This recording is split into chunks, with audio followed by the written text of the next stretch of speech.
夜見面夜語相逢幾句，還差點透出眼淚，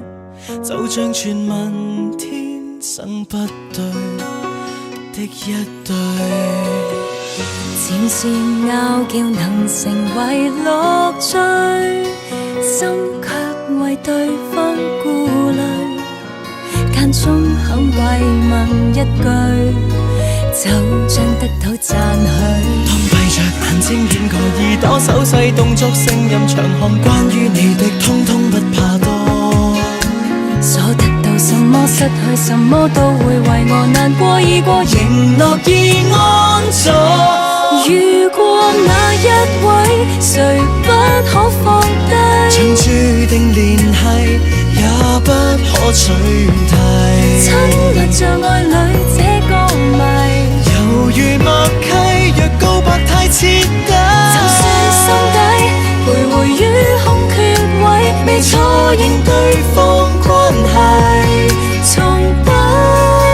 忌諱被談論超出友誼，也未怕失禮。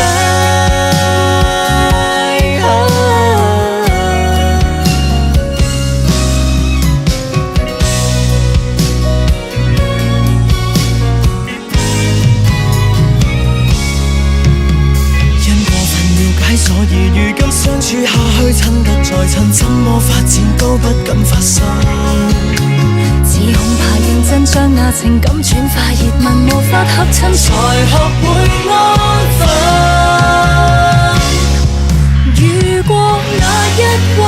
誰不可放低，像注定聯繫也不可取替，親密像愛侶這個謎，猶如默契，若告白太徹底，就算心底徘徊於空缺位，未錯認對方關係，人生在世就留下這種友誼墊底，放不低，還是應該放低，開明騰關係，人生在世唯獨你這種愛才更讓我矜貴。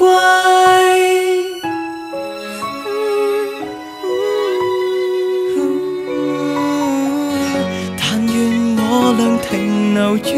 這裏，未拖手也不散聚，就做傳聞天